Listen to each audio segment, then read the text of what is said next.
Hi, my name is Sol and welcome to my channel. So I posted a few vlogs before, but I would like to start talking about books. So I thought what better way to start than to do a mid-year tag check-in about the books I've read in 2025 so far. I saw these questions about mid-year check-in floating around BookTube, so I thought I would answer them today.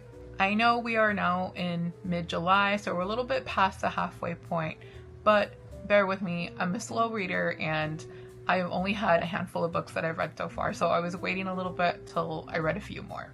Okay, so let's start with the first question, which is the best book that you've read in 2025. I think the best books that I've read so far have been Not in My Book, which is a contemporary romance, then The Stationery Shop, which is like a historical fiction, and recently I just finished The Ministry of Time and I really enjoyed that. I've seen a lot of negative reviews online about The Ministry of Time, but I really enjoyed my read, so I'm sorry, but it's one of my favorite reads so far. The next question is the best sequel that you've read in 2025. I haven't really read many sequels. I think this is the only sequel I've read so far, but that is Rebel Witch, which is the sequel to The Crimson Moth.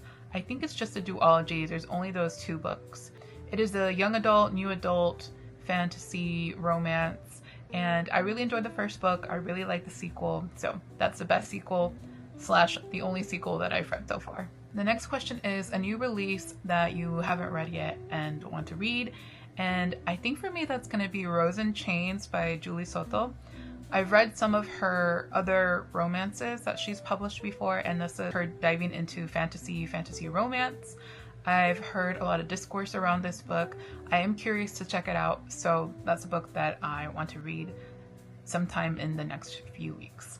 The next question is most anticipated release for the second half of the year, and I think that would be, I have two books that I'm anticipating. Wild Reverence by Rebecca Ross, which is kind of like a prequel to her Divine series duology, and then A Theory in Dreaming by Ava Reed, which is a sequel to A Study in Drowning.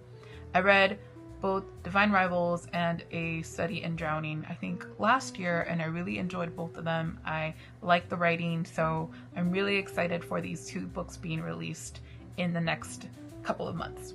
Next question is your biggest disappointment so far, and I think that would have to be Out of the Woods, which is by, I believe, Hannah Bonham Young. I really liked her Out on a Limb. It is a really great contemporary romance. I recommend everybody check it out. And so I was kind of hoping for a similar experience with Out of the Woods, but I just don't think it was a book for me. It was kind of like a second chance romance, and I don't know, it was just very slow paced. I don't know if I didn't read it at the right time or just, again, it wasn't for me. So that was kind of a disappointment for me. I almost DNF'd it, but I did finish it, and I think I gave it like 2 stars. My second disappointment was Silver Elite. I fell for all the buzz online and I thought it would be a fun read, and I enjoyed the first half of it, but then the second half just was not it. I was really disappointed by the ending, and I don't think I'll be checking out any of the sequels. Next question is biggest surprise, and I think that for me would have to be The Stationery Shop and The Night in the Moth. The Stationery Shop is a historical fiction with some romance. I don't read a lot of historical fiction. I've been reading a lot of contemporary romances and fantasy romance, but I think that I am going to start looking into more historical because it was a real delight. It was a really emotional read for me, and I would like to read more books like that. My next surprise was The Night in the Moth. That was a fantasy romance.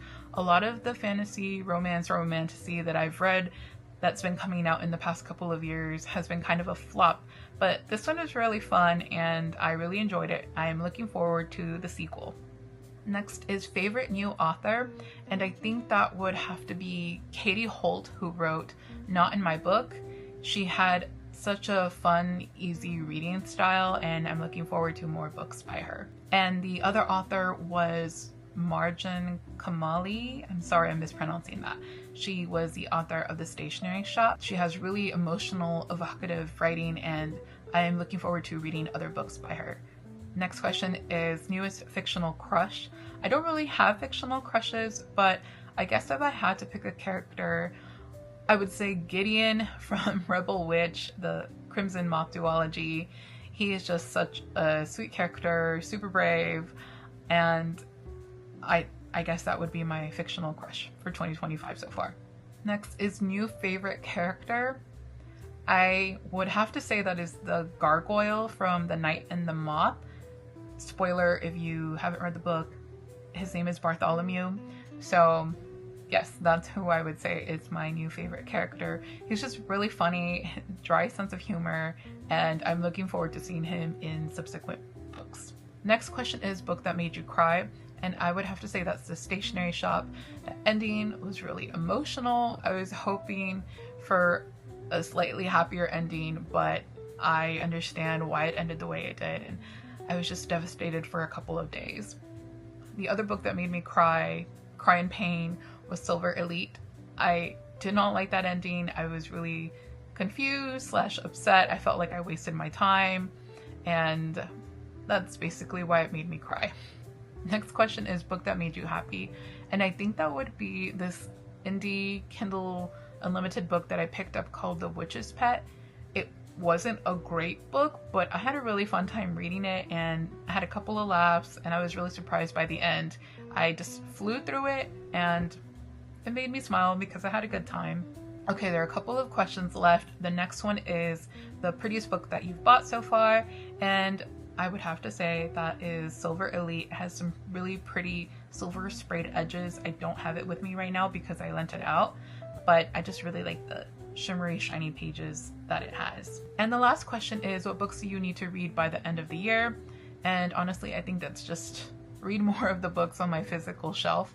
I have a lot of books that I've bought and I have not picked up because I keep getting distracted by new releases or new recommendations, and I just need to get through what I have already bought. So hopefully by the end of the year, I'll have made a bigger dent on what I already have. Thank you so much for sticking through this whole video with me. I'm hoping I can post more book videos. I am a slow reader, so I feel like I don't always have a lot to share. I read maybe 1 or 2 books a month, but maybe doing quarterly updates and just sharing what I've been enjoying about books so far, or sharing what I haven't liked, so that I can do some more videos based off of that. I'm curious to hear what kind of books you've been reading in 2025. What do you like? What do you not like? Leave a comment below and let me know. Thanks for watching, and until next time.